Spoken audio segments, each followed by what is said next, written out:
Welcome to Pragmatic.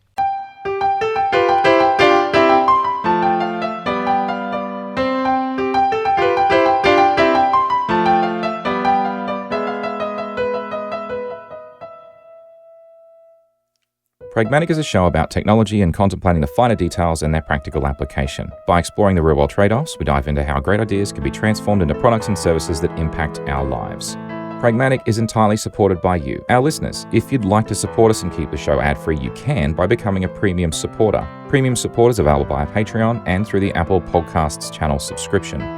Premium supporters have access to early release, high-quality versions of episodes, as well as bonus material from all of our shows not available anywhere else. Just visit engineer.network/pragmatic to learn how you can help this show to continue to be made. Thank you.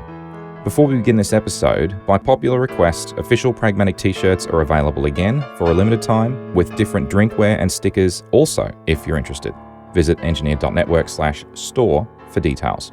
I'm your host, John Chidgey, and today I'm once again joined by Scott Willsey. How you doing, Scott? Good. How are you, John? I am very well, thank you. It's been a little while since we caught up on Pragmatic. Last time we talked about silicon and stuff. I had another topic that I know from listening to your other awesome podcast, Friends with Brews, about your AI discussions and tribulations, and we'll get to that. That's the main topic for today, but I got a few updates I just want to quickly go through. One of these you know about. Actually, you've probably got the notes up. You probably know all about them, but anyway. So the first one is I've been asked to speak at a conference in Prescott in Arizona, which is an odd place, I thought, for a conference. According to Ronnie Lutz, it's a beautiful spot. It's not a very big city. I would have expected somewhere like Phoenix or, I don't know, somewhere bigger than Prescott. But in any case, so what I was going to do is, since I'm coming a long way over, I was last in the United States in 2019, just obviously pre-COVID, and I went to Houston, to a conference in Houston. Didn't speak at that one, but it was a good conference. And when I was there, I stopped in at Austin and caught up with Manton Reese, which was cool. And I'm trying to gauge interest, if there's any interest in a listener meetup at different spots along the way. I might be able to make some pit stops roughly in that area. I've been teasing out options with different people, and Ronnie's like, you should stop in Vegas, and I'm like, I possibly should, and Vic's like, you should stop in Kentucky, and I'm like, it's not really on the way, it's a fair bit further. We're not laughing, Vic, we promise. No, I have actually costed up doing a side trip to Kentucky. It's not completely out of the question, but it is going to take it's going to cost, and because the company won't be paying for it, it's going to be a bit exy, but that's okay. Had a few requests to stop in Seattle, which is not too far from Portland, but I can't stop everywhere, I guess is the point. So if you're interested, there'll be a link in the show notes.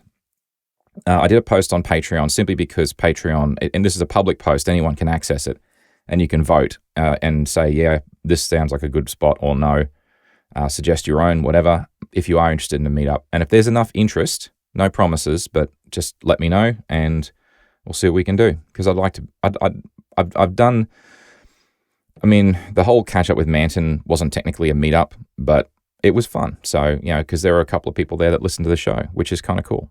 So, anyway, we'll see how we go. Let me know what you think. Where do you think I should stop, Scott? Well, I don't know. Prescott is kind of an unusual place to have a conference, honestly. It is a nice place. There's it's just north of Phoenix, so it's pretty close to that area, but there's a lot of interesting things to do there. But where should you stop? You should stop in Portland, which you're not going to do. You should stop in Boston, which you're not going to do. I'll let you decide whether or not you should stop in Kentucky. You should go to Vegas, though. Ronnie's there. And I know. Go there.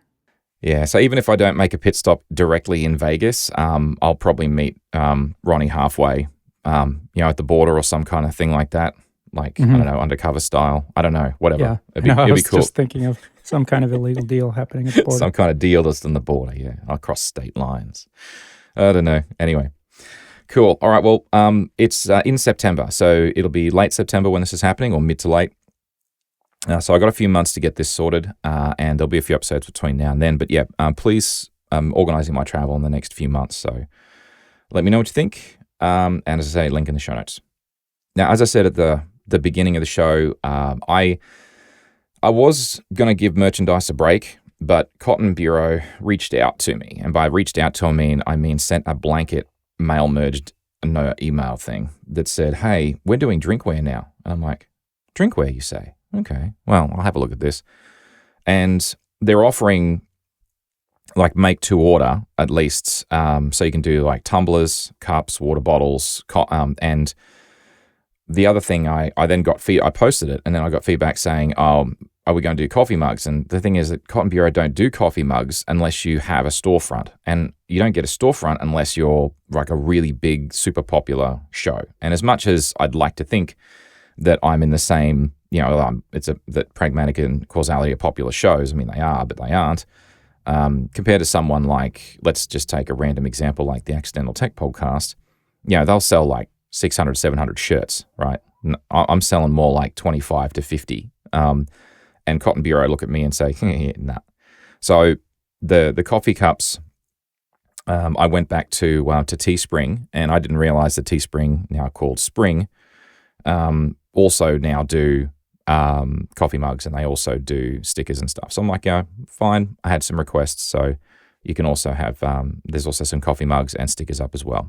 So I only put the popular shirts back up, the ones that didn't sell like a year and a half ago when they were last open for the 50th anniversary, 50th episode of Causality Celebrations, I should say. So in any case, they're up. If you're interested, just have a look on the Engineer Network on the store and grab one while you can. I'm not going to leave them up forever.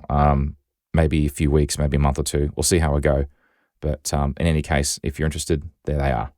All right, what's next? I talked to Vic last time, Scott, about my annoyance with smartwatch longevity. I think it'd be this way to summarize it, I guess. And anyway, so after a lot of deliberation, I decided to, I talked to my wife and she bought it.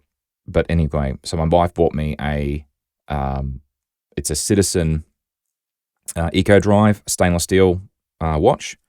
So that's the one that it's solar power charging. And once it's fully charged, you get something like 6-7 months of battery life out of it. And it is, not that I wish to insult it, a dumb watch. And it probably sounds strange coming from me, having been such an Apple Watch advocate for so long.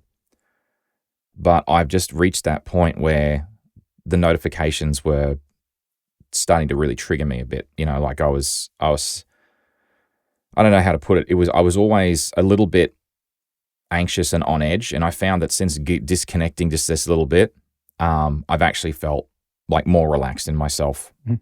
And at the moment in my life, it's working for me better. So I'm stepping back from Apple Watches for a while.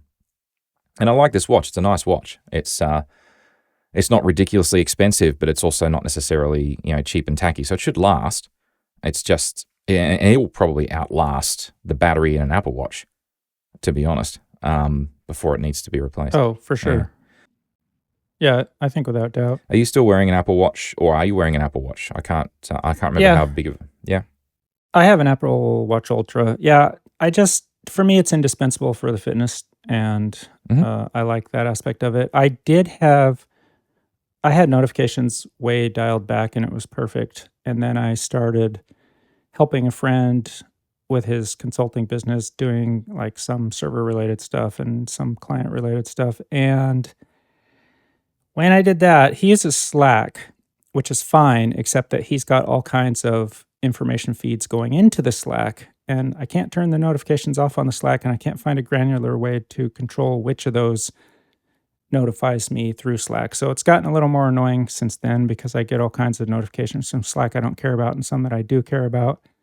But aside from that, if you're a person that's not getting work-related notifications, you can lock it down pretty well. The only thing I ever used to get was stuff from my wife or daughter, and that was perfect. I wanted that. But But yeah, for me, it's the fitness aspect of it. That's why I keep going with it. I should probably clarify that. I mean, I still have both of my Apple Watches. I've got the Series 3 that I was using for sleep tracking, and then the Ultra for day wear. And by switching to this, I've just disconnected from both of them, but I've still got them. And if I do go to the gym for a workout, I will actually put on my Apple Watch Ultra, absolutely, and then do the whole thing where you're wandering around the gym trying to find the machine that actually will sync with gym kit, and it's like, no, this one's busted. No, this one's busted. No, this one's busted. Oh, found one that works. There we go. Because I love the gym kit integration. It's a little thing, but it is really, really cool, really handy. So in any case, so I am still using it for that. So that's, that is, it's not like I'm not using it at all, but if I only go to the gym a few times a week, then, that's it. So anyway. Yeah. Right. Alrighty. So there we go.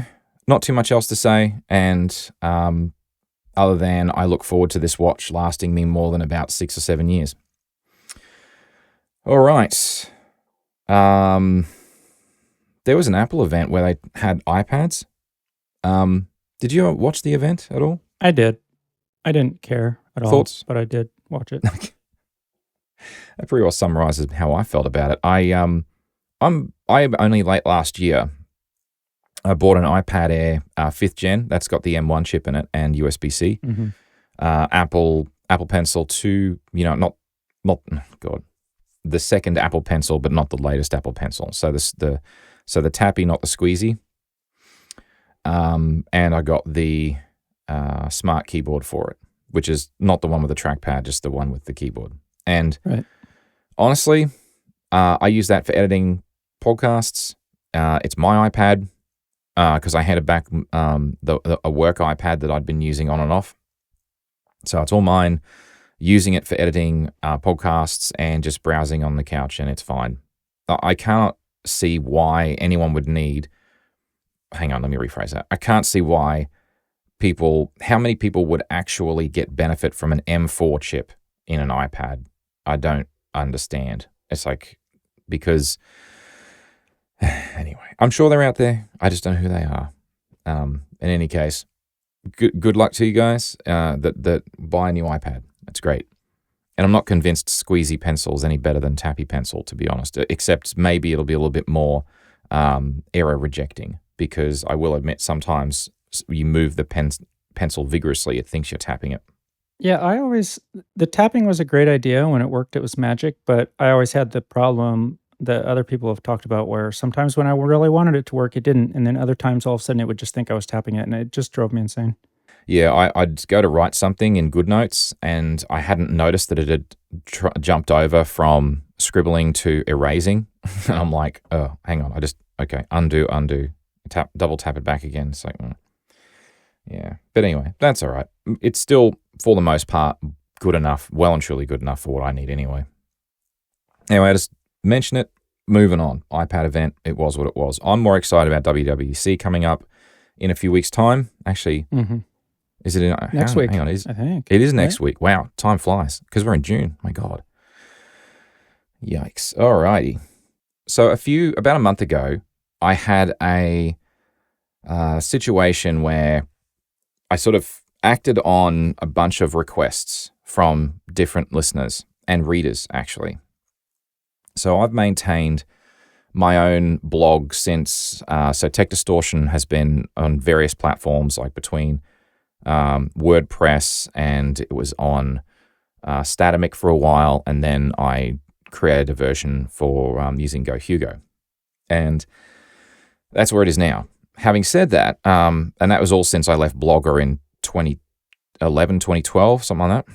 And anyway, so what I got the request of, look, we would, and sometimes you get this, right, where people say, oh, we would support you if you had a way that I want to support you, like I'd support you if, you were on Spotify. I'd support you if you were on Substack. And sometimes you're like, well, yeah, okay. But I mean, you don't really know if that's true until until you've tried it. And so I decided in a moment of, I don't know what, that I would port everything into Substack. And I'm not shutting down Tech Distortion. Let's just be really clear. I'm going to run the two in parallel. And I'm going to essentially post in Substack, and then after a period of time, that post will then appear on Tech Distortion. And I'm just going to see if anyone even cares, because I don't know if anyone does. And I guess for the people that asked for it, this is your opportunity. If you're interested, and if you're not, then that'll be that. So we'll run this as a little experiment, just like I did with Spotify. And basically after 2 years, I think one person supported me for like 2 months on Spotify, and then that was it. So it's like, well, that's that. And it's since been, essentially turned off. So you got to try these things. So this is my Substack experiment, I guess. So for the moment, there's now actually 2 articles behind the paywall. Everything else is freely available up until 2 years from, hang on. So the archive that's greater than 2 years old is also behind the paywall. But then again, that's just a setting in Substack, honestly. And if you really want them all, just like without going with that, just go and look at Tech Distortion. It's all in Tech Distortion. So anyway, so I set it a level of $5 a month US, $8 a month Australian. There's an annual discount and a founding member thing. If you're really, really insane and you really do want to pay that, you can. And if you want to post comments, because Tech Distortion does not have comments, then you'll be able to do that if you're a subscriber in Substack. In any case, I'm not really sure how this is going to go.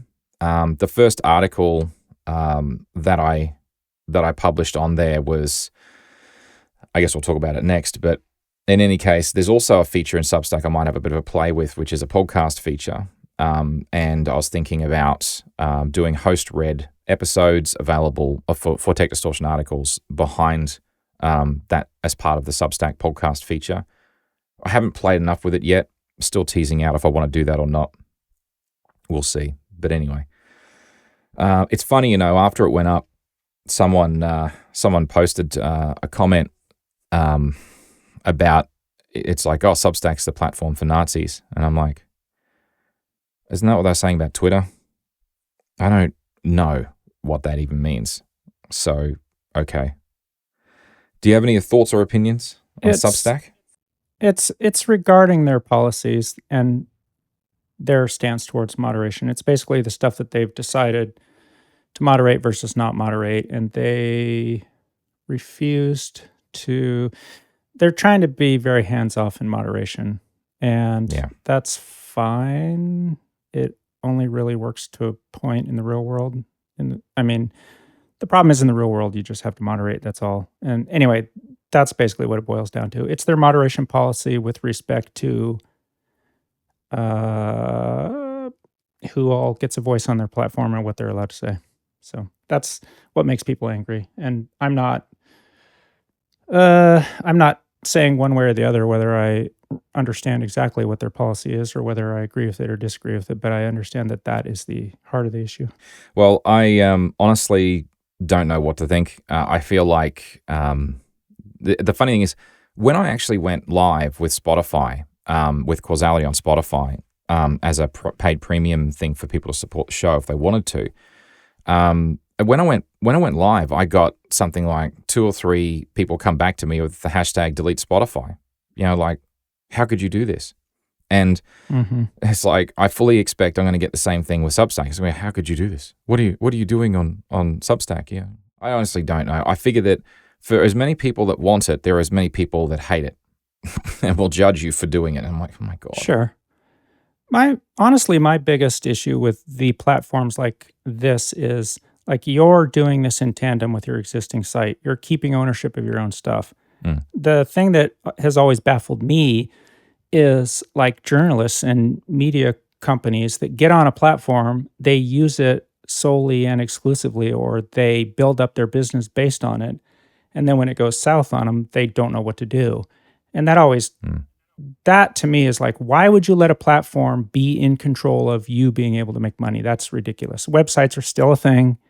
I know that nobody believes that, but these platforms come and go, and they do terrible things at times, and they do great things at other times. So to only rely on that, and some of these professional organizations, surely they can figure out how to run a website and own their own content, but they seem to not want to, they seem to not want to bother. They want to offload that to other people, and then they're surprised when there's downsides to that. It's interesting. I actually listened to Decoder, and Nilay Patel interviewed the CEO of Substack, and it was an absolutely fascinating demonstration of a CEO that was absolutely unprepared for all the moderation questions. Right. It was like he'd never listened to, he never listened to the way Nilay asks people questions before. Yeah, I know. I love Nilay Patel. He's awesome. I've followed him ever since the Engadget days, and I'm a big Nilay fan. And it's one of those things that so it all came with Substack. It came to a head more surrounding their notes feature. And when you log into Substack, it's like it's there in your face. I'm like, I don't care about that. I don't care about notes. I haven't posted a note. I don't want to post notes. To me, it's just a blog. That's what Substack is supposed to be. Blog, subscribe, email newsletter, yada, yada, yada. And it's a way that you can pay to support if you want to. That's all. That's all it is. And I have no interest in notes at all. And that's where all this flaring up happened, because they make it so front and center that they want you to share notes. And it's like, I don't want it. It's kind of like the Substack notes is the equivalent of YouTube shorts and Instagram reels, and not reels. Instagram story. No, the short videos like TikTok. It's kind of, and so had that not happened, I do wonder whether there would have been quite such a flare up. But in any case, I should probably link to that in the show notes, actually, because that was a fantastic episode. And yes, even after all that, I still trying the whole Substack thing. Now, if it goes nowhere, I'll just turn it off, and I still own all my own stuff, and I'll still have tech distortion. I'm not getting rid of the domain. So, we'll see what happens. Support that way if you want to, or wait and everything becomes free anyway, and we move on. It's all good. All right. So one of the things that I did post on there, I just want to quickly touch on it. It's not a big deal, but I had this, I was going to say argument, lively discussion with someone at work, and they were asking me questions because I drive a Tesla Model 3. Now, I love my car. I do not associate my vehicle with an individual, so my feelings towards the CEO of that company are irrelevant to how good the vehicle drives. So, anyway, other people don't feel that way, and that's fine. They're welcome to feel however they like. But electric cars have this reputation, and I say a reputation, it's more of because it's not based on much fact. So people will say, well, the battery degrades over time. So I buy a battery, the rechargeable batteries, they only last, like 3 or 4 years ago, throw them out and get new ones, let's say. And a car's just a bigger version of that. So they say, well, I've got a car, and I buy a car and it goes for, let's say, 60,000 miles, 100,000 Ks, whatever. And in a few years' time, it'll still go the same distance. And you double that range, that distance it's traveled, you'll still get the same range out of it. Like nothing really changes. And then eventually you'll hit the wear out mechanisms of the engine, at which point then you're up for reconditioning the engine, maybe even replacing the engine. And with an EV, it's different. With an EV, you go 100,000 Ks or 60,000 miles, and you lose 5% of your range. So my Model 3 has 5% less range today than it did when I bought it 3 years ago. And that worries some people, but I don't understand why. Because if you've got plenty of charging infrastructure around, 5% of range is nothing. It's like 20, 30 Ks or whatever that is, 20 miles. And you say, well, my car's less usable now than it was. So, but what's usable mean? Because everyone is going to have a different threshold.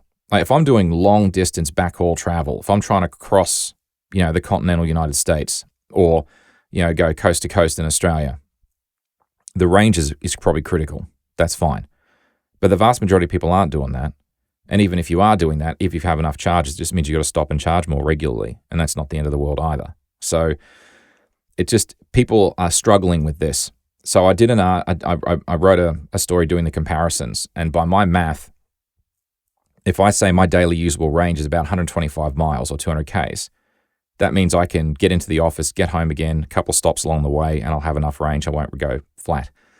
Then I can keep driving my car for 30 years, at which point then it will have traveled 1 million kilometers or 620,000 miles, which is pretty damn good. And I'm pretty sure that I won't be driving this car in 30 years because I've never owned and driven a car for more than 13 years. That's my record. So what's the problem? Because what happened is this debate I had at work was, well, thank you, John, for convincing me never to buy an electric car. And I'm like, okay, I guess. Never buy any electric car. Yeah, ever. That's a pretty bold statement. Yeah. Some people have strong opinions. I know, who would have thunk it, but I just don't get it. It just, because if you were to recondition an engine and or replace the engine over the same 30 years, it's going to work out approximately the same cost, maybe slightly more, because in time, the cost of batteries is going to come down. The cost of reconditioning an engine is primarily labor, and that's just going to go up. So how does that make any sense? Yeah, I don't know. Anyway. So yes, EVs are the future, at least the near-term future, until something better happens, which I don't know what that would be. Certainly isn't hydrogen, because that hydrogen just wants to escape. It's very hard to contain it and keep it. So being the smallest element. I just think it would be fun, though. You'd see a lot more explosions on the highway. So. Mini Hindenburgs. Yeah. Not entirely. I've talked about this before. I'm not entirely sure that. Hydrogen's got a bad rap. Thank you, Hindenburg. But my problems with hydrogen have just got more to do with it's expensive to manufacture clean hydrogen. Like, you can get dirty hydrogen. That's cheap. That's fine. But clean, like green hydrogen, through electrolysis and so on other methods that they've got that are, it's not straightforward. And transporting it, because people think, oh, hydrogen's a gas, just like, so liquid hydrogen is the same like liquid petroleum gas, It's like, no, they're really different. There's a massive difference between, containing hydrogen versus containing LPG.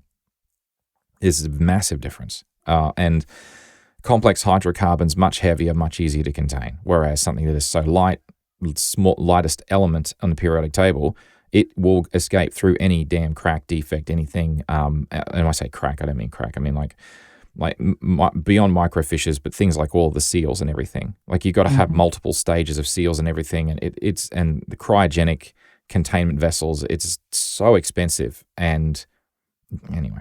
And those same concerns lend themselves not just to transport, but also to storage and distribution. So, like, you go to fill up your car with hydrogen, everything in that facility has to be maintained and thought about the same way.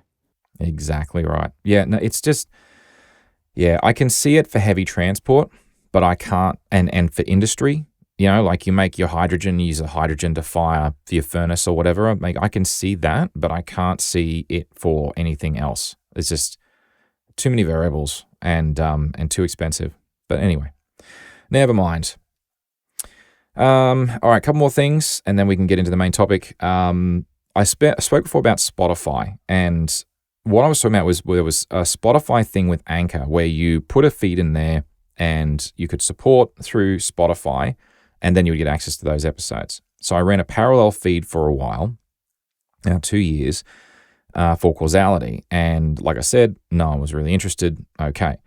Now what's happened in the meantime is Spotify and Patreon have done some kind of deal where now if you are a patron of a show on Patreon, if you want to listen to a podcast that you're a premium supporter, you get the premium feed and you get all the episodes ahead of time and high quality and all the bonus snippets that don't go out anywhere else. So that stuff, all of that is now can be linked into your Spotify account. So you log into Spotify, let's say you're already a Spotify member and you're a patron. What you can then do is link the two, and then the show will show up on Spotify and you can listen to it through Spotify. Whereas now you've just got to know to copy and paste that RSS feed that is unique for you and add that to your podcast player. Most people that support are geeky geeks, mostly. Having said that, engineers, software developers, and so on, so that is not a big deal. So I don't honestly know if this is going to be a huge deal or not, but if you are on Spotify now, you link the two and you will be able to listen to the master feed from Patreon on Spotify. So there is that. If that's of value to anybody.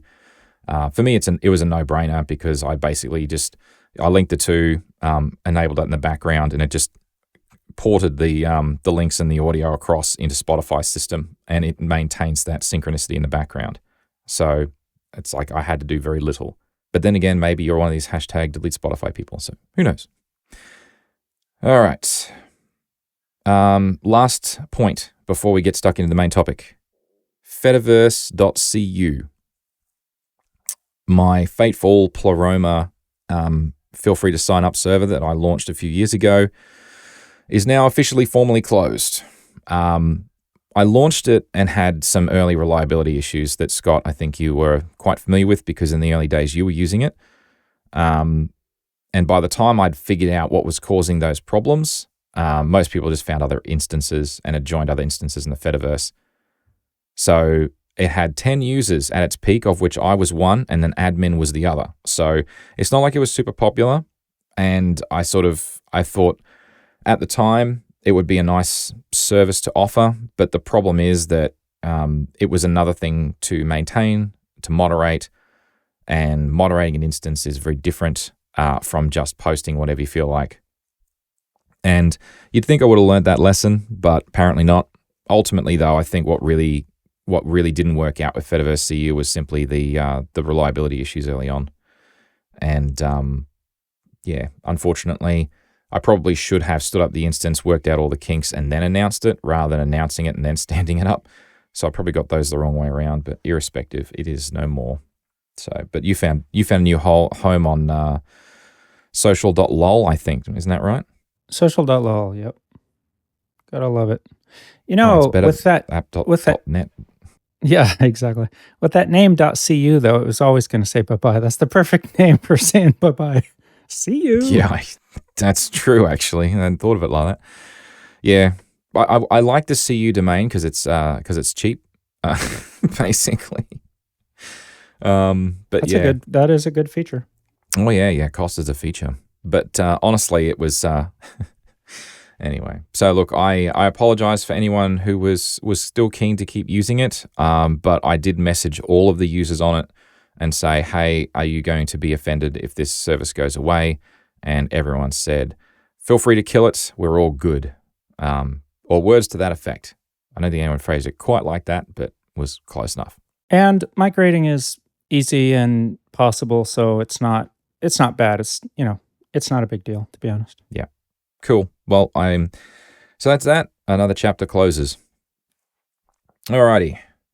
Main topic time. Now I know that AI, and I say AI, artificial intelligence, most of the stuff we're talking about is a form of machine learning, and machine learning in the context of large language models, whereby there's massive amounts of text sourced from various places that are basically ingested into a machine learning model. And then you can play the game of what came before, what came after statistically, and it can be used for all sorts of different things like predicting text when you're typing in text, and say, oh, the most likely thing to say after this is this, and it helps you with autocomplete and so on, and gets it wrong regularly enough, and so on. But now things are stepping up a bit, and I know that you've been playing with Raycast AI, which maybe let's start with that actually, because you've got ChatGPT and you've got a whole bunch of other different competitors in this space. So can you just tell me a little bit about what Raycast AI is? And yeah, so for me personally, I do also have OpenAI's ChatGPT Plus account. I also have their API account, and I have Raycast Pro, and I'm also paying for the Raycast AI advanced AI on top of that. And basically what it is if you're familiar with Raycast, it falls under what's called app launcher category. App launcher is a misnomer in my opinion because it's really the least popular or least used activity for using Raycast. Like, yes, I do use it to launch apps occasionally, but I use it more for shortcuts to automations, links, doing things like using Raycast AI, stuff like that. And what Raycast has done has said, we're going to allow you to access all these different models, and then we're going to try to encapsulate it in a way that provides functionality for you and consistency. So they've got two types of AI. One is called Quick Chat, and that appears in the standard. Think of the Raycast pop-up as like Spotlight, ish. It basically pops up a text bar with a few other things. And you start typing stuff in there. If you want to use the Quick Chat AI, you can type something in there and hit tab, and it'll send that to AI instead of processing it as a Raycast command or snippet or whatever. And so you can ask the AI things real quick right there, and you can do things like set up AI commands. Like you can say, give me a regex, a regular expression for whatever I have selected in the front window. And it'll operate on that and return you a result. You can do all kinds of things like that with that. Then there's also an AI chat where you can have, keyboard shortcut to pop open this window. And then it's very similar to using ChatGPT or something like that. And you have conversation histories. You can have multiple conversations, all the stuff you would expect. A couple things that are missing at the moment are the ability to upload files and have it summarized. That's coming.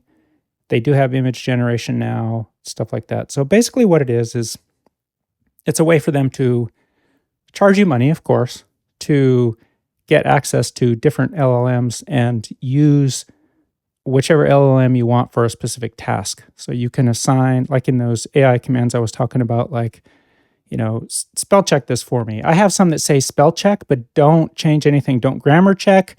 Don't change my formatting. Don't do anything. Only spell check. You can be very specific. And then with each of those, you can individually choose which model you want to use. And then with the chat, with the advanced chat, which is a separate window, you can change models as well for individual chats. So it's basically just that. It's flexibility, consistency in the interface, integrated into a tool you're already using, and access to several different models. I like the fact that it supports all these different models because, so my experience is a little bit more narrow. I've really only played with ChatGPT, and I've done the same query multiple times and selected the different, like the latest one being 4.0. Now I don't pay for a ChatGPT, access to getting, and even if I did pay, they still limit the number of queries you can make in a day, week, or month, if I remember correctly. They do. I will say I've never ever hit those, but it's not like I'm constantly using it. I use it once. I use it a few times a day. I usually use it for, simple programming things, like just to remind me, because in this language, how do I do this versus this other language? Or quick, write me a bash script to do this. Or I'm doing server admin thing, and I'm like, what does this mean? Where would I look for this thing? And for me, for ChatGPT 4 and 4.0, it's very good at doing those things. So that's what I use them for. But because that's the way I use it, I'm not sending loads of giant walls of text back and forth as it tries to maintain its context. And so I don't run into those limits. Okay. Well, that's interesting. I have used 4.0 and 4 and of course 3. And I tried the, I think it's a relatively recent feature in ChatGPT where you can throw a photo at it and say, describe this photo. And I put in a portrait photo I had recently done of myself, and I just threw that in there because it's like now the AI knows what I look like. Anyway, and I got it to summarize, and I was frankly blown away at just how accurate it was. It described my facial expression correctly, the clothes I was wearing correctly, the background bokeh effect, for example. my posture even. And obviously it also got the basics right. A bald man wearing glasses. Like, well, it's important to get the basics right too. But it got it. It absolutely nailed it. And I thought, hey, this is incredibly cool. And it's the sort of thing that I can see as a huge application in a personal context. Like, I take too many damn photos. I mean, I know that I went through this. So my wife's 50th is coming up, and I'm going through all of the photos to pick out all the best ones at different times in her life to do a slideshow. Pretty common thing. And I just thought to myself, like, I'm going through these, with my eyeballs, like an animal. You know what I mean? And this technology applied to my entire photo library of how many hundreds of thousands of photos I've got. And I would say, find all of these images of Kirsten, and it would then be able to identify and pull them all out for me. That's massive to me, huge time saver. And so I can see that application. And I know that that's not really exactly a large language model, but in any case, the point is, though, that why I want to talk about this is this has been a rapidly evolving space. And I'm not really interested in the whole which company's doing what in terms of, like, what's OpenAI doing, what's Microsoft doing, what's Apple not doing or doing. We'll see. It's like all of that is of lesser specific interest to me.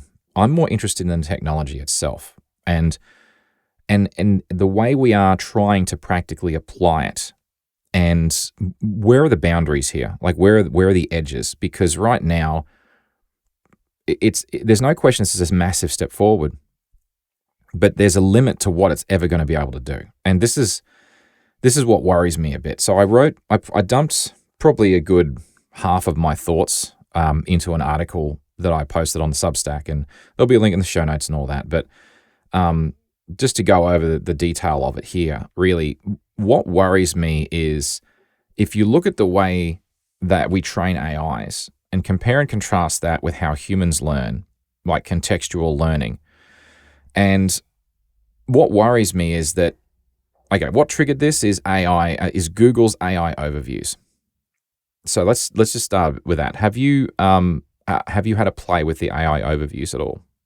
I haven't played with them at all. No, I've heard all the stories and the brouhaha about some of the things that have come back from them, but I haven't actually tried to use them myself. No.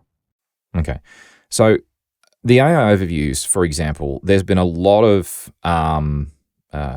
clickbait where people have actually what's the word? They've modified, they've tampered with the screenshots and created things that look like they're actually like, if you ask the AI overview this in Google search, it comes back with some nonsense. And it's like, yeah, there was a blog post by Google only, I think, 2 days ago from time of recording, where they pointed out that, actually a whole bunch of these are fake.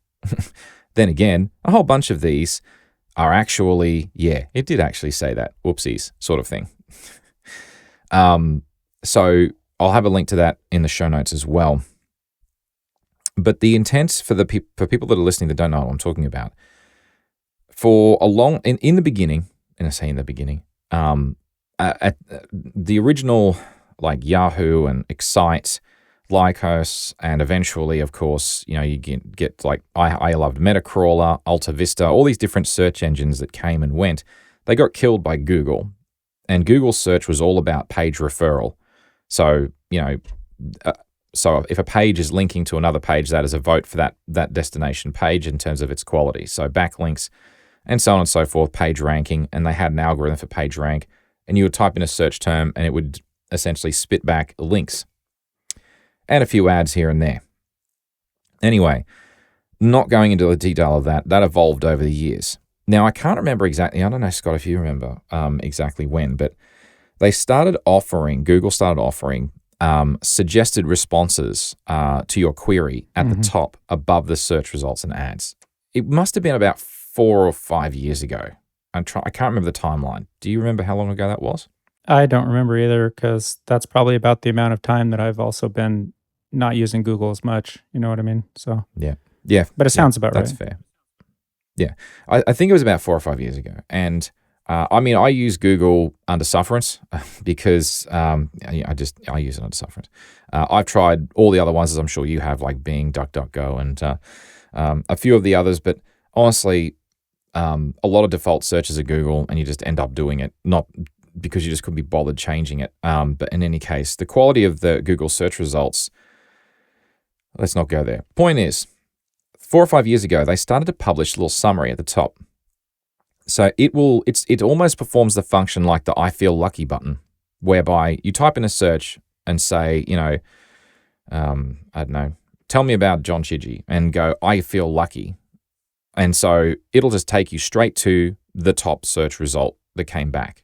And if it turns out that it's linking to a page that's my Wikipedia page, which, by the way, I don't have a Wikipedia page, and that's fine. I don't really want one, but whatever.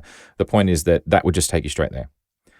But instead of doing that, they've provided from 4 or 5 years ago a contextual, so like a summary of what would be on that page, and it attempts in very bold text, large text, and it'll highlight the section that it thinks you're looking at.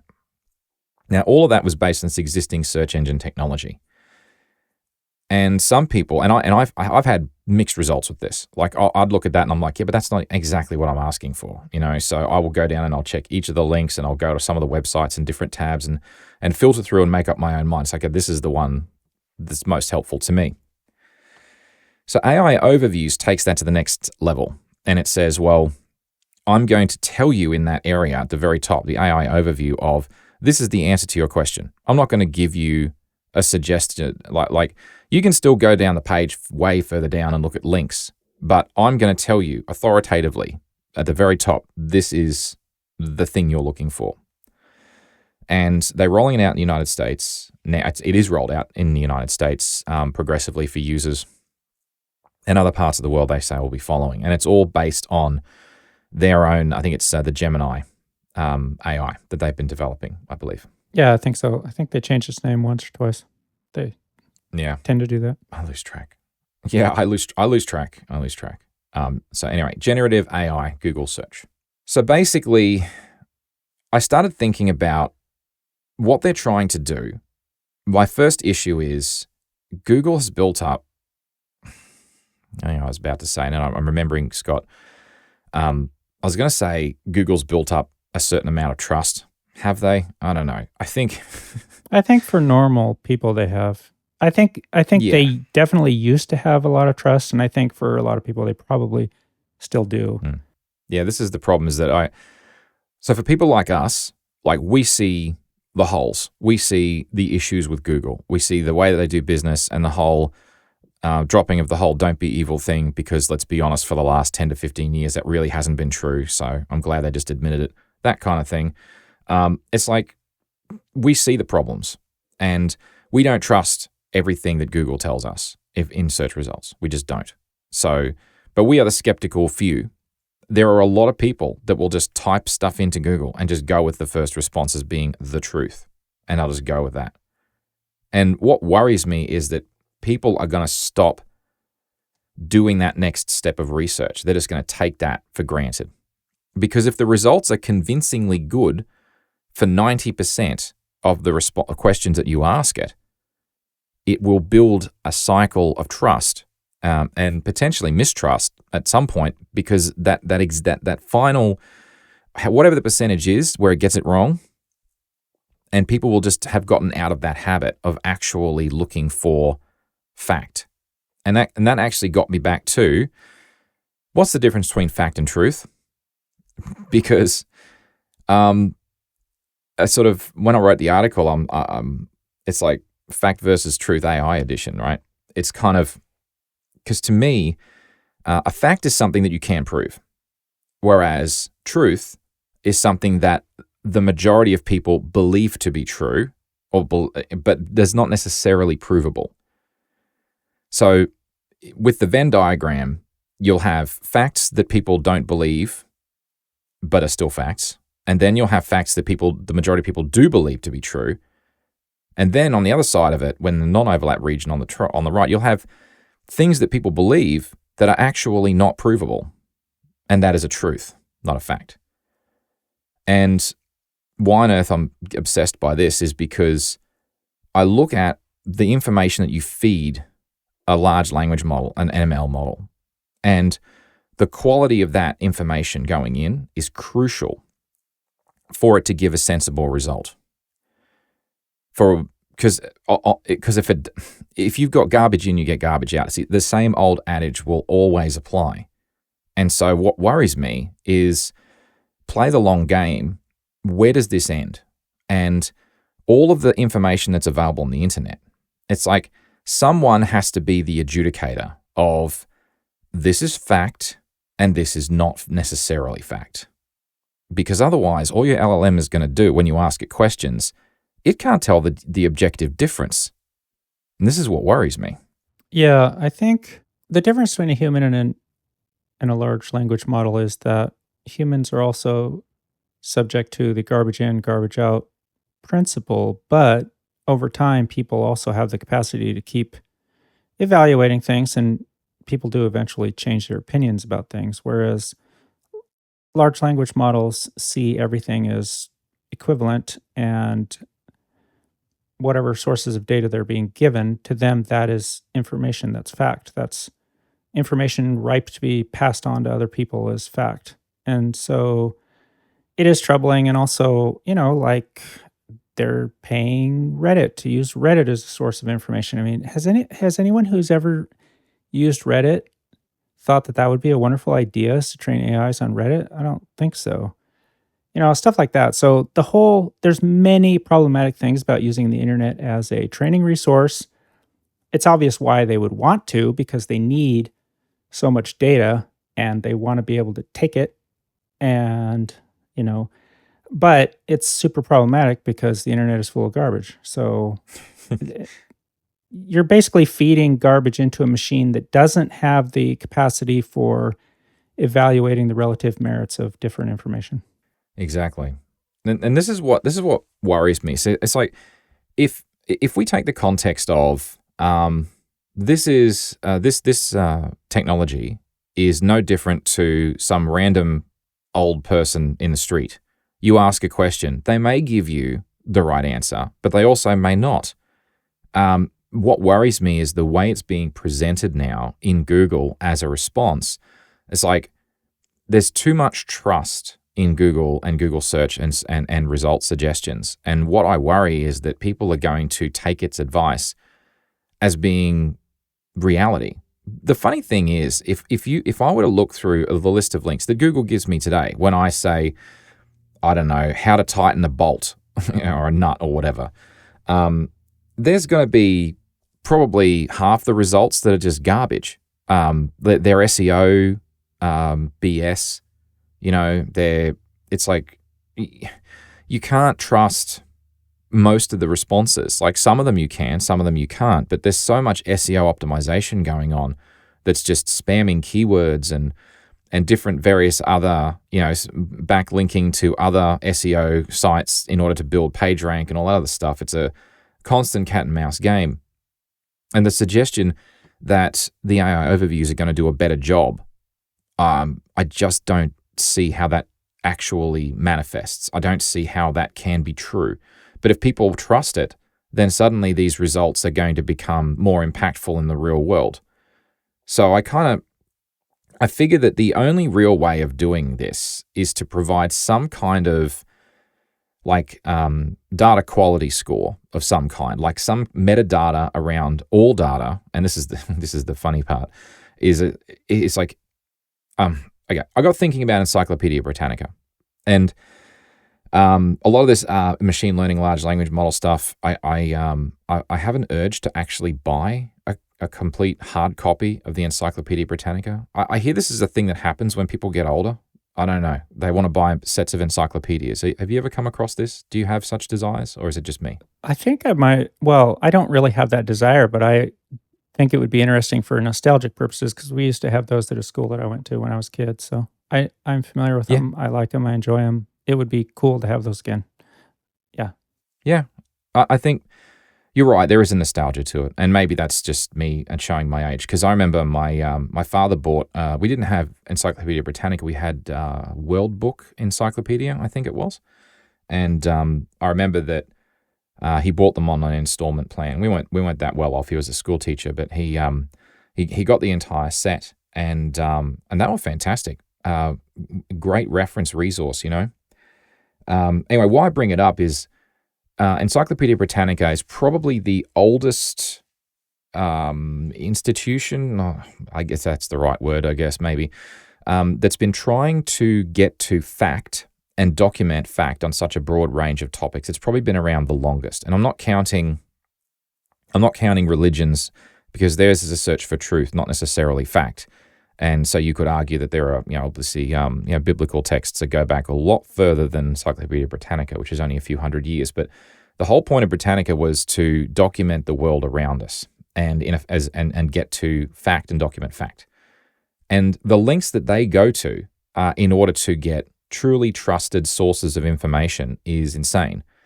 The funny thing is that all of this knowledge that's been built up over time, it's a massive body of knowledge. And if you were to rate its data quality in terms of factuality, it'd be extremely high. And it's because of all of that strict editorial going to the actual sources of information and such. Why I bring that up is I got thinking about Wikipedia. Now, I have linked to Wikipedia for forever, and I continue to go to Wikipedia for reference information. But Wikipedia is not without its problems, because it is much quicker and easier to put stuff up there that is frankly BS. And it can take a long time for people to say citation needed and then have that content taken down. But it's there and live for a long time, and the information's not factually correct. So I can create an account and I can suggest an edit and say, turns out the sun is actually pink. And it could take months for that to be removed. And there is no such mechanism with Encyclopedia Britannica, because you have an editor, it has to get past the editor to get released, to get published, to get printed, multiple fact checkers, and so on and so forth. I know that's a ridiculous example, but I recently had a case on an episode of Causality where somebody who had been around for a long time in the industry said, I believe that they didn't use this particular interlocking system and that was the cause of the disaster. They went into the Wikipedia article and added 2 paragraphs that was unsubstantiated information. And all I could do was go in there and flag it as citation needed, because there is no publicly available information nor insider information to actually corroborate what they're saying. It's a supposition. So I have a mistrust of Wikipedia. Have you found, what are your thoughts on Wikipedia? I'm just curious. It is a useful resource as a starting point. And if I want to know general facts about something, but I don't have a deep need to know whether or not it's completely accurate, like I'm not reliant upon that data for anything, I find it pretty useful. It's a good starting point. It's got information about everything under the sun. But I do agree with all your concerns. I think it's a mix. I think it's better than some people think overall, and I think it's worse than a lot of people think overall. I think it's a wild mix. It probably depends on what articles you're looking at and which people are involved in editing them. But I think that it should just be, like anything else, a starting point. And it certainly cannot be compared to something like, something professionally curated like Encyclopedia Britannica. It can't be seen as anything more than quite subjective, with attempts at removing the subjectivity from it. I think that's a really good point you raise, actually, Scott, is that it is a mixed bag. And it's probably a mixed bag based on the cross-section of people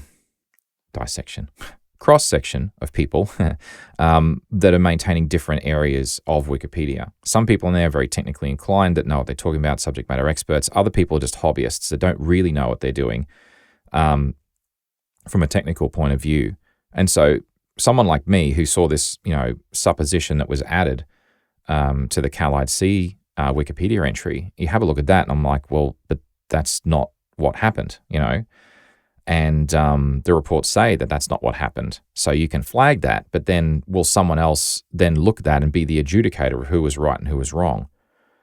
And so you get areas where it's quite good and areas where it's really terrible. And it is highly uneven, whereas something like Encyclopedia Britannica is far more even and far more level. So why I'm harping on about it is because if you look at the two different approaches to judging information quality before you import it into a body of knowledge, which is really what we're talking about with AI overviews or any large language model, it's exactly the same problem. It's just that it's done at a machine level. And so who is the arbiter? Who decides? And ultimately, it can't be the majority vote, because the majority vote could be a truth that's not a fact. If someone says the sun is pink and a million people say it and everyone else is silent, even though, because they're not going to post, well, that's ridiculous, then that will show up in an AI overview, potentially. And examples of the insanity is that someone said, how many rocks should you eat a day? And the AI overview responded rather helpfully saying you should have 1 rock a day for good health. It's like, what? And when Google were pushed on this, the response in their email, in their blog post just a couple of days ago was, no one had ever asked a ridiculous question like, how many rocks should you eat a day? Therefore, it was an area where it had a blind spot. Right. Blame the user.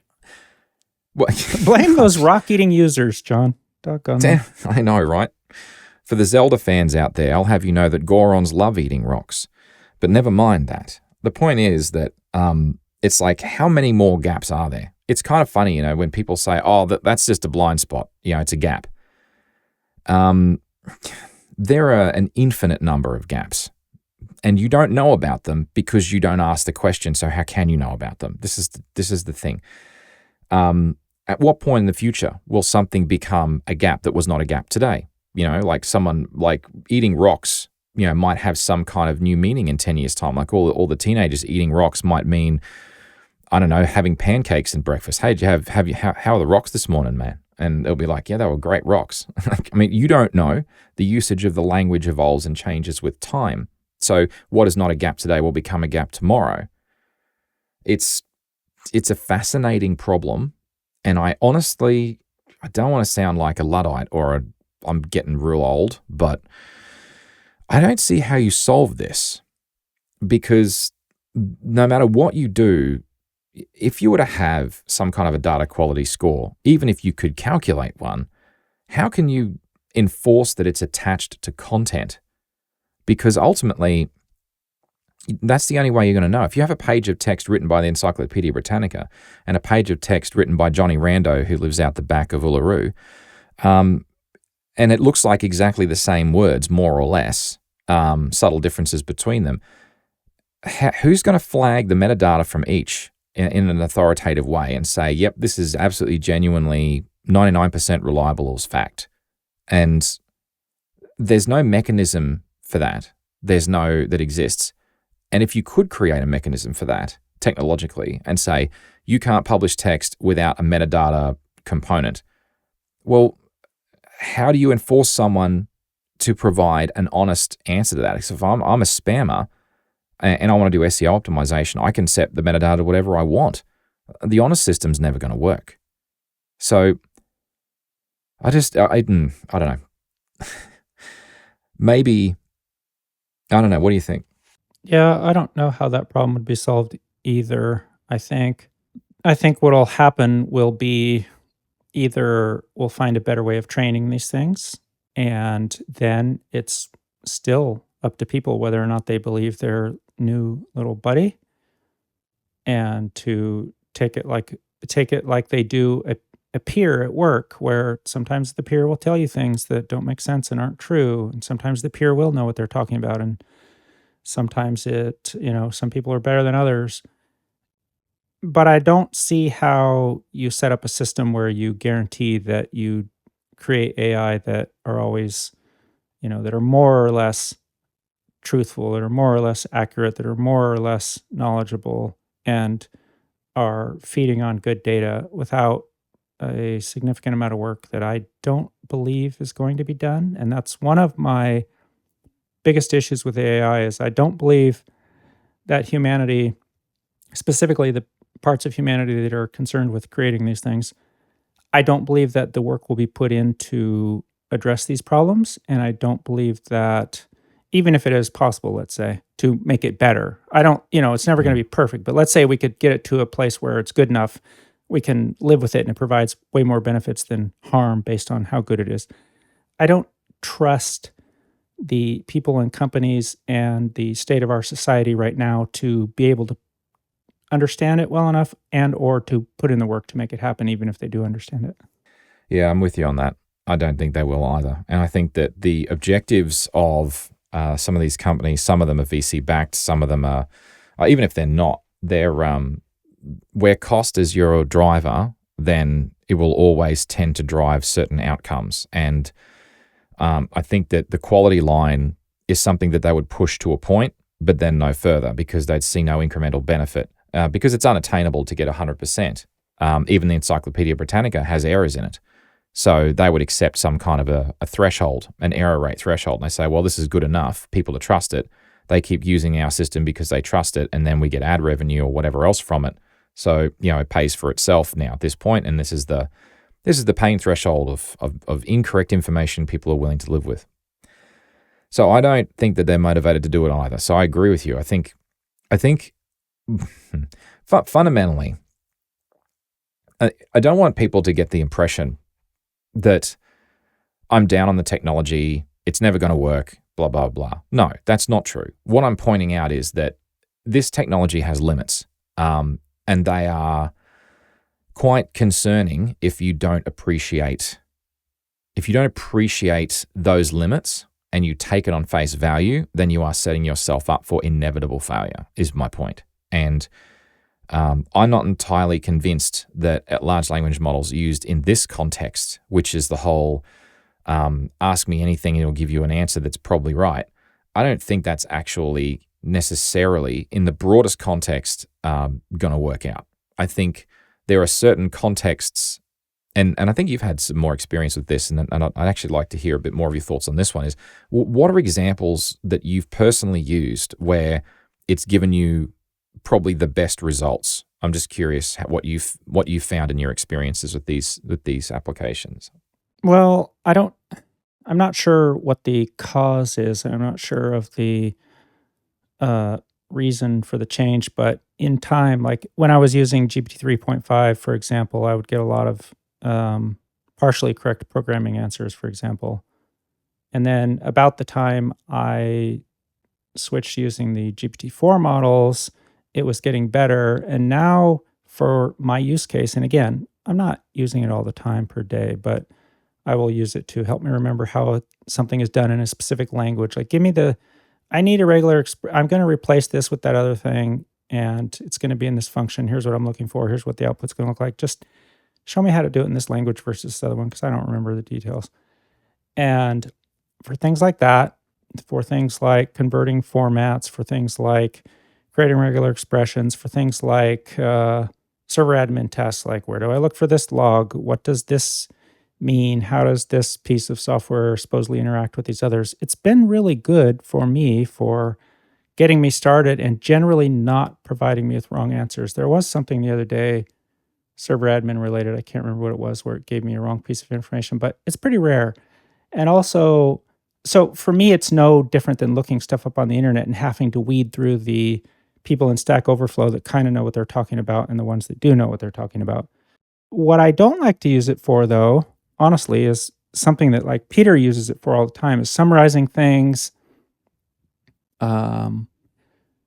doing creative things because like he does role-playing games with his friends. And so they'll use it in that context to help generate storylines, to help generate summaries of their activities and stuff like that. Those are the things that annoy me the most, is because it's a terrible writer. Like, it's just terrible. It writes the most inane and boring summaries you would ever hope to read.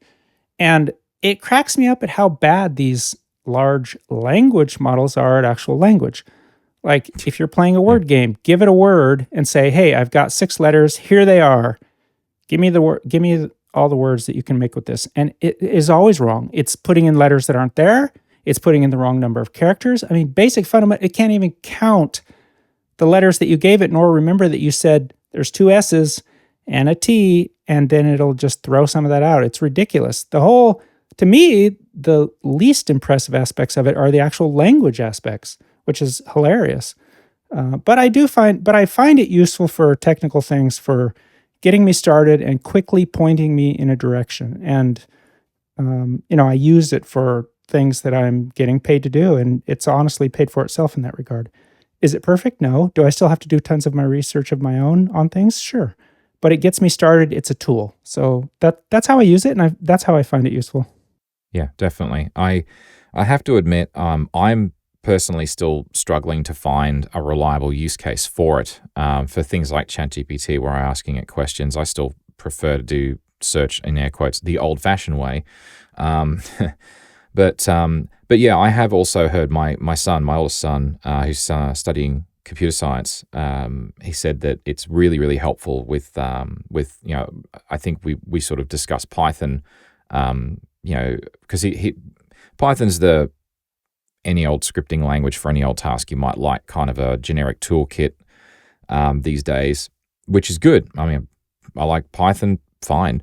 And just trying to remember how something is actually formatted or in Python, for example, when you haven't written it in a while. And he says that it's amazing for that.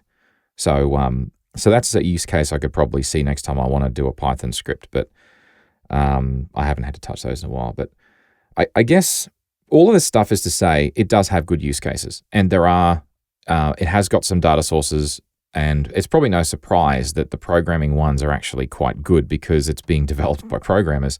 So you would expect that would be one of the big use cases that they personally want to see resolved. So they've probably got high quality data, or they're scraping Stack Overflow or something like that, and leveraging some of the upvoting done by humans. But in any case, I'm glad that that's useful for you, and I need to keep testing it with different things to see if I can get use out of it. But it just worries me, like I say, the people that don't have as critical an eye on this stuff as you and I, and it can be beneficial, and hence, I mean, obviously, if you didn't think it was beneficial, you wouldn't be paying for it. So it's like, well, okay, this definitely can be beneficial in certain circumstances, and it saves me time, and that pays for itself, and that's great. I start worrying when people, search Google and for things like their legal defense, like doing engineering design, getting advice on how they should do their accounting or tax, doing all their books and everything at the end of financial years and stuff like that. It's like, well, it's not going to give you advice that you should rely on. You should not be using it for those purposes. At very least, as you say, you could use it as this is a starting point, but that's it. And as long as you treat it with that almost caution, I suppose that's probably okay. Right. And you also have to be careful of it both sidesing things. Like in general, in programming and server administration, you don't have to worry about that. That's why those use cases are pretty good. But if you start asking it, what should I do in this situation? What about this belief? What about that belief? It'll start both sidesing things. Because again, it doesn't really know the difference between good quality information and people who can safely be ignored, let's put it that way, and people who can, for the most part, probably be listened to. So it'll both sides everything. And to me, that's a waste of time, because sometimes both sidesing things is a complete waste of time, because one of the sides of those arguments is complete garbage. And so that's one of the other things, is like it'll waste, at the very least, it can waste your time that way. At the very worst, it can, depending on how unaware or unknowledgeable you are, or, prone to going down rabbit holes of misinformation, it can lead you that way as well. Yeah, for sure. The only other thing I wanted to sort of briefly bring up on the AI thing, and there's actually something else I thought we should quickly touch on, is the impact to education down the road. As an engineer, I sort of thought about this from the point of view of, if you were to ingest into a large language model all of the engineering design standards, would that make it from an engineering educational point of view, would that make it better? Or would that then be prone to issues like, and maybe not just in engineering, like what about the broader context of education? I mean, so like if you have a lecturer and a lecturer is setting course notes, that lecturer is seen to be authoritative. Let's assume that they are trustworthy and authoritative and they're telling you facts. You'll have textbooks and so on that have gone through rigorous, you would hope, rigorous review, peer review by other subject matter experts so that they are as close to fact as possible, such that when you educate people, then you are getting a fact. Now, I know through my own experience, even, like nearly 30 years ago when I was at uni, we had textbooks. Some of them were really trash. Like the lecturer would say, like, I remember this was one particular book when we were learning C, programming in C, and every page, without fail, there was highlighter in red over one particular section or one line of code saying, this is incorrect if you type this and try and it won't compile, and here's why. And I'm like, why did you pick this textbook if it's so bad? But apparently, hey, it was one of few textbooks at the time. But anyway, so I guess my point is that if you were to ingest trusted sources of information, would that then mean that education through university institutions, for example, or tertiary education or even high school, if you just relying on LLMs and their ingestion and you've got trusted information, but you can't necessarily trust all of the outputs, it has me wondering a little bit, because you would be able to get someone who could interview well based on, pre-learning a bunch of responses based on queries to a large language model that to the untrained ear would sound as though like they knew what they were talking about, when in reality, they probably don't. And anyway, I don't know. I'm not sure I've got a conclusion on that one, other than a lot of educational institutions are banning the use of it from students. But my question is more about, well, at what point does the value of educational institutions get eroded by this technology and people mistakenly trusting it? Maybe I'm thinking too far down the road here. I should wait for these things to go wrong rather than predicting that they're going to go wrong.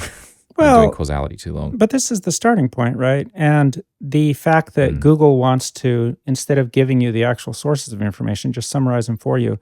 See, this is where I don't have a problem with an AI chat program doing that. But when a search engine starts doing it and not even directing you to the places that it's getting information from, that is more harmful in my opinion, mainly because you don't get to make up your mind for yourself, and also because where are those sources of information going to come from if nobody ever goes to visit them? They're not going to exist. And so it's double harmful. It's harmful in two ways. And this is where it starts. Like, if that's going to be the approach, if from now on our approach is we have a voice talking to us and it gives us information, where does this information come from? Who knows? That's probably not great, because at least when we're talking to another human being and they're doing exactly the same thing, we can talk to them further and suss out a little bit more about where does this information come from, and then we can decide how much we trust them. Also, we have context about that person. We know their political leanings. We know what kind of stuff they tend to believe and not to believe. We know, how good of a judge of information they are at times. At least we can make an assessment about that. We do that all the time with other people. We always come up with models in our head of how much we trust a specific coworker with certain types of information. You can't really do that with a large language model unless it specifically cites all its sources and gives you easy access to them and promotes that. And I don't think that's the way it's going to go in the future if the current, trends are to be believed. Yeah, exactly. It comes back to how have we existed to date? And it comes down to doing your own research, taking time to read up on a topic. And if you don't have the time and effort to do that, go and seek out somebody that is qualified. But even then, you can get a second opinion and you make up your own mind. And I think that so long as people don't lose sight that that is actually the fact, that there is no substitute for doing that, this technology can cut some corners and save you some time, but it can also send you on a wild goose chase, which could be no big deal, or it could be disastrous, depending upon what we're talking about. So I guess if I were to summarize, I'd say use with caution. But and I would also say don't buy into too much of the hype either. Mm-hmm. But use sparingly, use wisely. I don't know.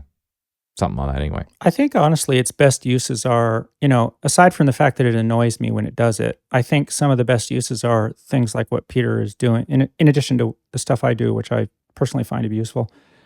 I think summarizing things is fine because you can give it something, ask it to summarize, and you can test it over time. And after a while, you can say, it's always given me good summaries. It's never missed any key points that I really need to know. And by the way, these things vary greatly. Like Peter did that with GPT and Claude and Llama, and Llama was by far the laziest. We designated it Lazy Llama, which is hilarious because it sounds like an Ubuntu release.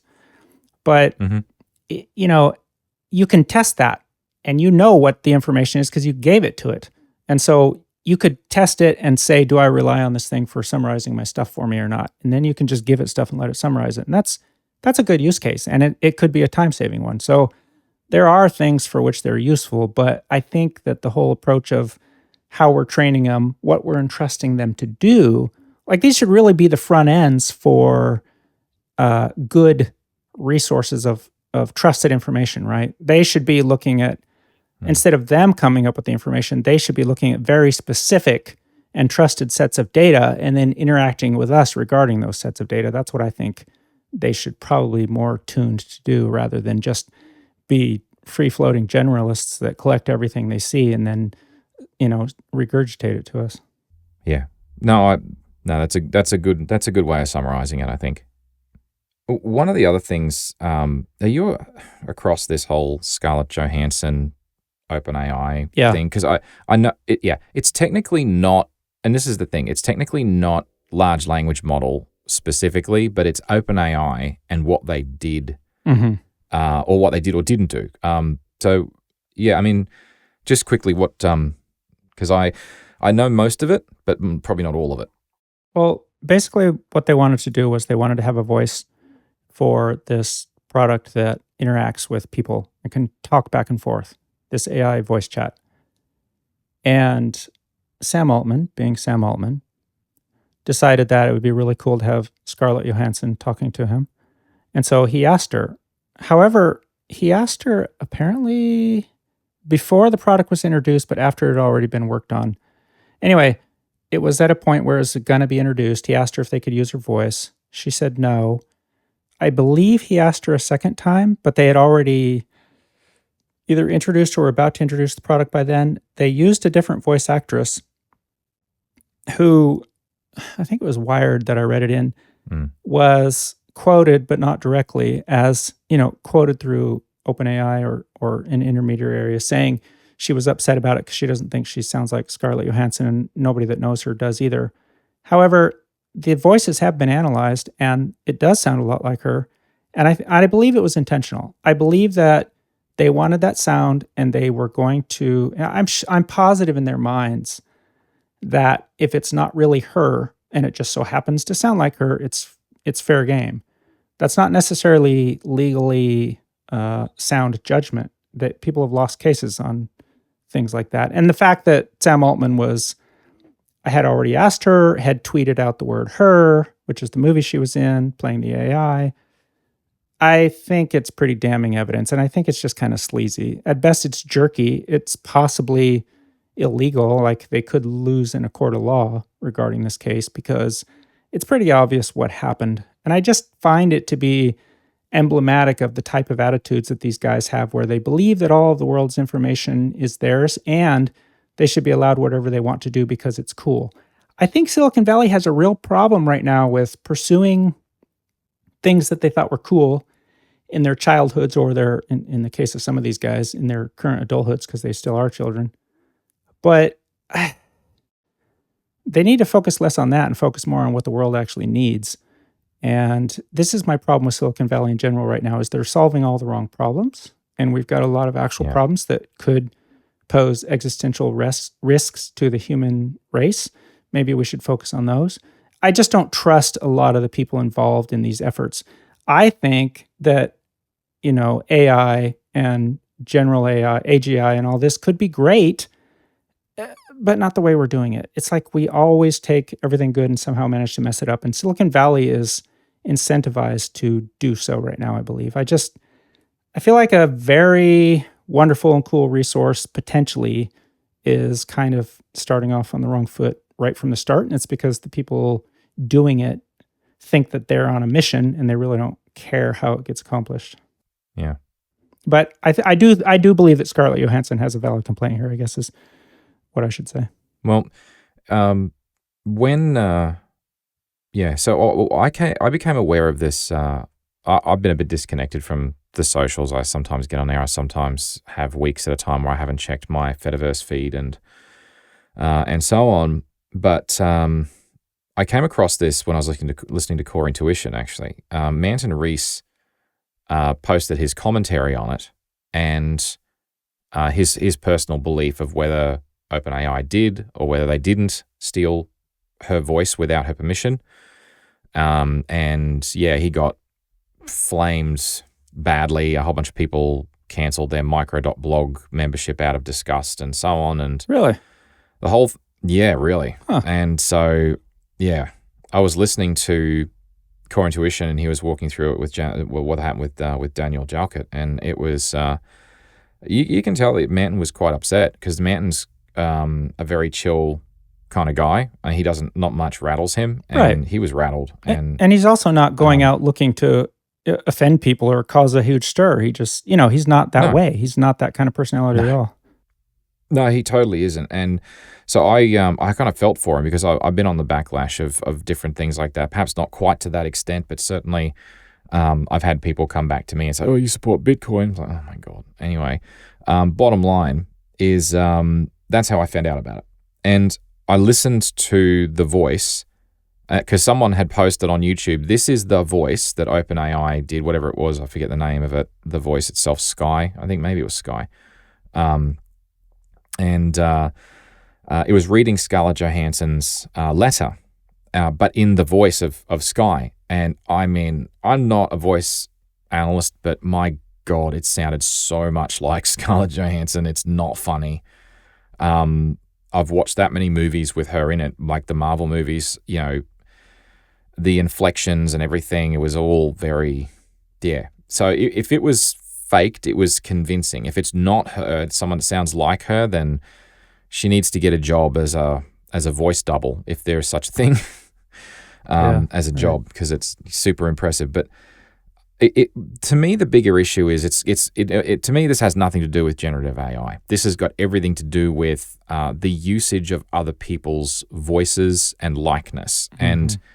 And this is going to become more and more of a problem the easier and easier it gets to do this. Like they could sample Scarlett Johansson's voice from all of her movies, from different talking engagements that she's done where she's been recorded, and you can create a relatively good voice approximation of that with current technology. In fact, you did something like that, which I thought was utterly hilarious at the time with on a Friends with Brews episode where you were on your lonesome and you used, what was the tool that you used for that? I was just trying to remember. I got to find it. I was actually going to bring that up. It's because, so Peter was unavailable for an episode and I really wanted to get one out there. So I used 11 Labs, that's what it is.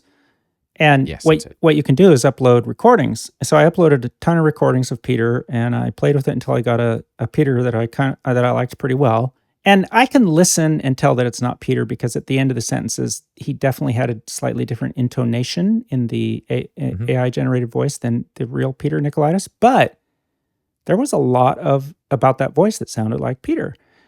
And I did that without asking him. I did it without telling him I was going to. I used recordings that he and I had made to generate the voice. And I didn't really know how he was going to take it. And to be honest, I kind of wondered, am I doing something wrong here? Even though Peter and I are good friends, we've been friends for a long time. We trust each other very much. And he didn't have any issues with it. But even then, I thought you could make an argument that I'm doing something that I should not do here without asking. Like, this is, you could make an argument that I was absolutely wrong to do that without asking. And I would not necessarily disagree with you. I would probably say, I see exactly what you're saying and you're probably right. So So now imagine doing that to a stranger or doing that to someone else for financial gain, for corporate gain, and I think it becomes even more clear cut. Yeah. But yeah, it did remind me of that. It was like I thought about that. Yeah. I still have that voice. I may have to bust it out again sometime. Just ask permission this time. The thing is, though, Scott, something that is becoming increasingly common in the voice actor space is, and this is, I say the voice actor space like I'm some big player. Okay, I've been paid to do 2 audiobooks, and I've done some voiceovers for some medical stuff over in America. Like there's a back and forth between, it was basically reading lines for a conversational training piece for a medical subject at a university. So like I've done voice acting for that and so on. And Adam Curry says, I have a great set of pipes. A lot of people agree. So I have a voice that people might want to clone. And so I get requests from time to time, not often, but I've had 2. So I subscribe to this thing I pay into this thing called Voices 123, and it's a forum place where you can post jobs for people that want to do vocal acting, and they say, I want 15, 20 submissions. Here's a script, read this script, and we'll let you know if we want to take the next step. Sometimes they lead to something, sometimes they don't. But I've seen a few more of these popping up where they say, we're going to pay you $3,000 US. And you're like, whoa, okay, what's this? And we want you to read this whatever thing that gives us the ability to completely replicate your voice. And we then own the rights to your voice in perpetuity. And I'm like, think about this for a second. If your job is to be a voice actor and you let a company take your voice, and even if they pay you for it, aren't you then doing yourself out of a job tomorrow after they have it and the future? If they pay and you sign the agreement, then technically does that mean they have the rights to do whatever they want with your voice? Like your voice is then used for deep fakes and God knows what else. Mm-hmm. So it's like this is going to become like, and for the record, no, I don't need $3,000 that badly that I would give up like my voice only rights to it. So I did not accept that, but I guarantee you there are people that would. And what's going to happen is that people are going to sign up, they're going to do this, and a lot of these voice acting jobs are now going to start to dwindle because why pay an actor, voice actor, like a few $100s to do an audiobook if you can get an AI to generate it for like $50 and they don't get tired, they have the same consistent, because it's computer generated, there's no noise issues, you can make it sound perfect, and it may not be quite so, I don't know, warm, or like you may be able to just tell if you know what you're listening for that it is not a human being, but the tech is getting so good that it's getting harder and harder to tell. So the whole Scarlett Johansson thing just made me think about that as well, is that this is happening, and this has got nothing to do with AI directly, or machine learning necessarily. I mean, I guess the voice models maybe to an extent, but it's the sort of thing that is going to be more and more of an issue, and people are going to start having their voices taken without permission, and we're going to see stuff like this happen more often. And irrespective of whether or not you think OpenAI did or didn't clone her voice, it is far easier to do than some people think. So, yeah, and to be honest, going back to the OpenAI thing for just a second, I think The Verge and Wired, I think, I don't remember which one was which, but they did seem to indicate that they believed OpenAI's documentation about their, third party, their actor that they hired, and they seem to believe that. I am curious as to what evidence there actually was, because maybe it's complete fabrication. Maybe they found somebody that sounded as close to her as possible, and they coached her in how to do it, and she did purposely sound close as possible. Maybe it was generated and the whole thing was a lie. I don't know. But with regard to your story, I'll say this: not only does it not surprise me, it actually surprised me a little bit that at least they're being honest and they're coming to people. Yeah, they're trying to completely take advantage of people. It's like when somebody swoops in, people have had software properties and somebody comes in and says, hey, I'll buy this from you for some ridiculously low price, and then they go on to make tons of money from it. Same thing, except as you pointed out, it's your voice. And you, as a human being, don't want your voice attached to certain things necessarily. You don't know what they're going to use it for. And also, you're getting ripped off. Like, they're lowballing you. They're taking away any future earnings that you could make with your voice and saying, well, this will compensate you for all that.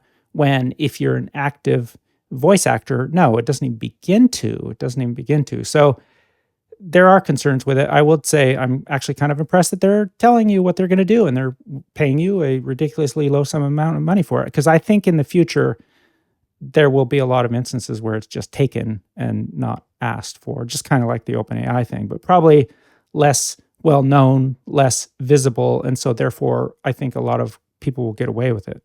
Yeah, absolutely. Well, if you want to talk more about this, you can reach me on the Fediverse at chidgey@engineered.space or the network at engnet@engineered.space.